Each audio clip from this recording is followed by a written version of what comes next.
In this video, we'll look at whether BeCl2, this is beryllium chloride, is polar or nonpolar. The short answer is it's a nonpolar molecule, but these bonds between the beryllium and the chlorine, they're polar bonds. So let's talk about that a little bit.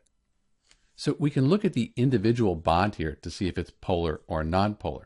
If we look at the values for electronegativity, so beryllium, that's 1.57, chlorine 3.16.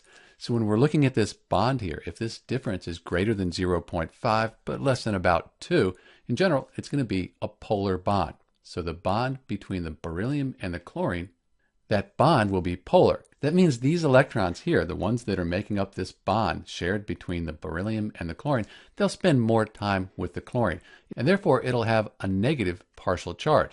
Same thing on this side, we'll have a negative partial charge. And put these symbols in here.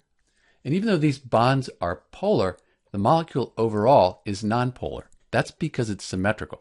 Let's take a look at that. So we'll consider the purple, that to be the beryllium. Let's add a chlorine atom. There's one chlorine, and it's over here.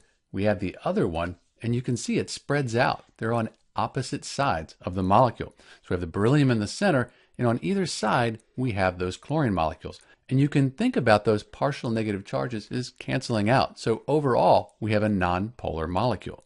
Let's go back to our Lewis structure. So in answer to our question, we have polar bonds, but overall, we have this symmetrical molecule that's nonpolar.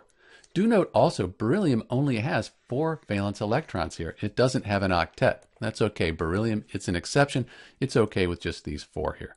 This is Dr. B answering the question whether BeCl2 is polar or nonpolar. It has polar bonds, but the molecule overall is nonpolar. Thanks for watching.